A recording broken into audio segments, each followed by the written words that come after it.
అందరికీ నమస్కారం. నిన్ననే మనం చూసాము అమరావతి ఏదైతే ఆంధ్రప్రదేశ్ రాజధానిగా ఉందో అటువంటి అమరావతి నిర్మాణానికి 4,285 కోట్ల రూపాయలని కేంద్ర ప్రభుత్వం మంజూరు చేయడం జరిగింది. అదేవిధంగా నిన్న జరిగినటువంటి మంత్రివర్గ క్యాబినెట్ మీటింగ్లో తీసుకున్నటువంటి నిర్ణయం తిరుపతి మరియు కాట్పాడి మధ్యన అంటే చెన్నైలో ఉన్నటువంటి కాట్పాడి మధ్యన రైలు మార్గం ఏదైతే ఉందో దానికి 1,332 కోట్ల రూపాయలని కేంద్ర ప్రభుత్వం మంజూరు చేయడం జరిగింది.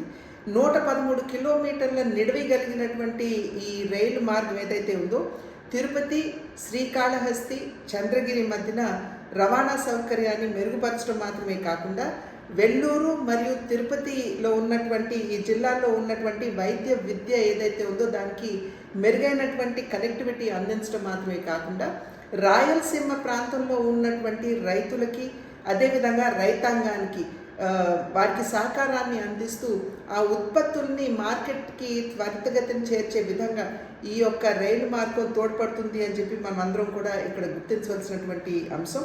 అదేవిధంగా చిత్తూరు, తిరుపతి, నెల్లూరు జిల్లాల మధ్యన జనాభాకి ఈ యొక్క లాభాలకి ఈ యొక్క జిల్లాలకి మంచి లాభం చేకూర్చే విధంగా ఈ రైలు మార్గం ఉండటం మాత్రమే కాకుండా అక్కడ ఉన్నటువంటి ఏవైతే ఉన్నాయో సిమెంట్ కావచ్చు ఇతరత్ర పరిశ్రమలకు కూడా ఇది మంచి సహకారాన్ని అందించే విధంగా ఉంటుందనేటువంటి విషయం మనం గుర్తించాలి.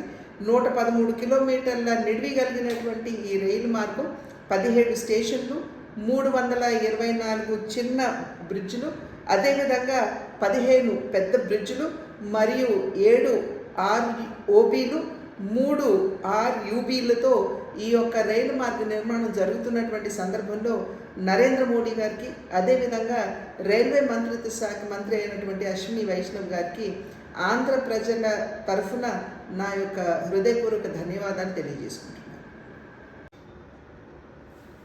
నమస్కారం.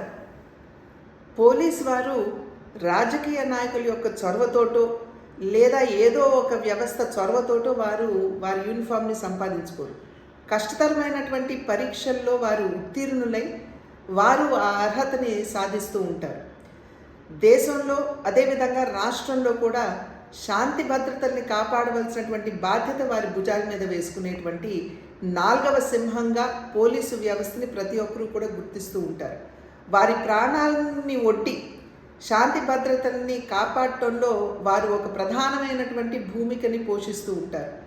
అటువంటి 4వ సింహంగా పరిగణించబడుతున్నటువంటి పోలీస్ వ్యవస్థని ఉద్దేశించి జగన్మోహన్ రెడ్డి గారు బట్టలోడదీసి కొడతాము అని చెప్పటం ఇది సర్వత్రా ఖండించవలసినటువంటి అంశంగా నేను భావిస్తున్నాను.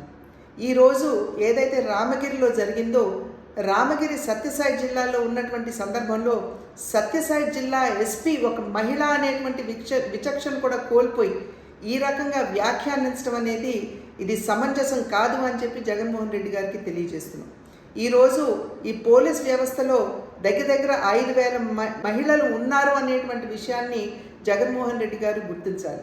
ఇది కేవలం మహిళలు మాత్రమే కాదు, ఆ వ్యవస్థలో పనిచేస్తున్నటువంటి మహిళలు లేదా పురుషులకి సంబంధించి మాత్రమే కాదు, అసలు ఆ వ్యవస్థను కించపరచడం ఈ రకంగా వ్యాఖ్యానించడం అనేది ఇది ఎవరూ కూడా స్వాగతించదగ్గ విషయం కాదు అని చెప్పి తెలియజేస్తూ ఆ వ్యవస్థకి ఇవాళ జగన్మోహన్ రెడ్డి గారు క్షమాపణ చెప్పాలని చెప్పి భారతీయ జనతా పార్టీ డిమాండ్ చేస్తుంది.